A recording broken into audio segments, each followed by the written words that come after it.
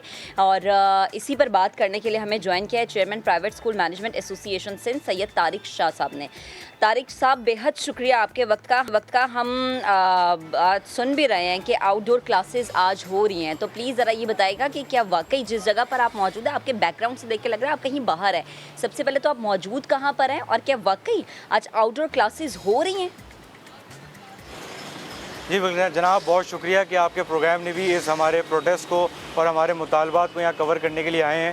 دیکھیں, ہم main KDA roundabout north Ahmedabad میں موجود ہیں, اور ہم نے راؤنڈ اباؤٹ کے اوپر تمام اساتذہ, والدین اور ان کے بچوں کو یہاں پر مدعو کیا ہے کہ یہاں پر آئیں اور تعلیم کی بحالی کے لیے آواز اٹھائیں. اور تعلیم بچاؤ تحریک کا جو ہم نے آغاز کیا ہے اس میں والدین نے بھی ہماری حمایت کی ہے, اور بڑی تعداد میں جو ہے والدین اپنے بچوں کو یہاں لے کر آئے ہیں.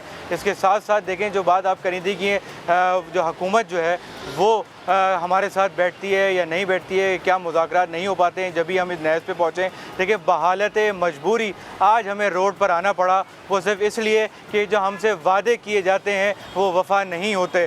وعدے جو کرتے ہیں وہ کوئی اور ہائر اتھارٹی آ کر اس کو بدل دیتی ہے. اور اس اسٹیئرنگ کمیٹی کے اندر تو ہم اتنے شور تھے کہ سردار علی شاہ ایجوکیشن منسٹر, عذرا پیچو ہیلتھ منسٹر, دونوں موجود تھے. دونوں نے کہا کہ ہاں 23 اگست سے تعلیمی ادارے کھول دیے جائیں گے, لیکن آل آف اے سڈن ایک دن کے بعد یہ ڈیسیجن چینج کر دیا جاتا ہے. اور نہ صرف چینج کیا جاتا ہے, کوئی تاریخ نہیں دی جاتی اور اس کو ٹل فردر نوٹس کر دیا جاتا ہے. تو مطلب اس کا مطلب کیا ہے کہ پورے ملک کے بچے پڑھ رہے ہیں, صرف محروم ہو رہے ہیں تو صرف ہمارے سندھ کے بچے ہیں, پورے پاکستان کے بچے تو پڑھ رہے ہیں. تو اب آپ ہی کے چینل کی رپورٹ تھی کہ 22 دن جو ہے تعلیمی ادارے جو ہیں وہ چلے ہیں سندھ کے اندر. تو آپ یہ دیکھیں کہ پھر ہم کس نہج پر پہنچ چکے ہیں کہ ہم اپنے تعلیمی اداروں کو, ہمارے بچوں کی تعلیم کو کہاں لے کر جا رہے ہیں. تو ہمیں چاہیے کہ ہم جو ہے وہ تعلیمی ادارے کنٹینیوٹی کے ساتھ کھولیں. اور ہمارا آج بھی ہم پیسفل پروٹیسٹ کرنے آئے ہیں, اور ہم صرف یہی, ہم نے شاید اس ملک میں رہتے ہوئے یہی سیکھا ہے کہ جتنی بھی ٹیبل ٹاک کر لیں, لیکن جب تک آپ روڈوں پر نہیں آتے, مظاہرہ نہیں کرتے, آپ کے مطالبات نہیں مانے جاتے. تو ہمارا آج بھی مؤدبانہ گزارش ہے, مطالبہ ہے حکومت سندھ سے کہ فوری طور پر تعلیمی ادارے کھولے جائیں. CM صاحب سے مطالبہ ہے کہ آپ کبھی ہمارے تعلیمی اداروں میں آ کر دیکھیں تو صحیح کہ ہم SOP فالو کیسے کرتے ہیں. آپ نے کبھی تعلیمی اداروں کو SOP فالو کرتے ہوئے دیکھا ہی نہیں ہے. یہی ہم کافی عرصے سے طارق بھائی یہی ہم بات کر رہے ہیں کہ جہاں SOPs فالو ہو سکتی ہیں, اسکول کالجز یونیورسٹی سے بہتر کوئی جگہ نہیں ہے. آپ نے کہا کہ جی سندھ کے ساتھ بڑی دشمنی ہے, تو کراچی میں تو اسکولز بند ہیں, لیکن اگر لاڑکانہ آپ کو لے کے چلیں, لاڑکانہ والوں نے اس کو آپ اگر ایسے کہنا چاہیں کہ SOPs کی دھجیاں اڑا دی ہیں تو ایسے کہہ لیں. ایسے کہنا چاہیں کہ تعلیم اور تعلیم پہ جو تالا تھا اس کو توڑ دیا تو ایسے سمجھ لیں, جیسے سمجھنا ہے سمجھیں. لیکن لاڑکانہ والوں نے یہ کام کر دیا ہے. پرائیویٹ اسکولز ایسوسیشن نے جو احکامات ہیں سندھ حکومت کے, ان کو ہوا کر دیا ہے. شہر کے بیشتر نجی اسکولز کھل گئے ہیں. ہم مزید بات کریں گے اپنے نمائندے نوید لاڑک سے. نوید بتائیے.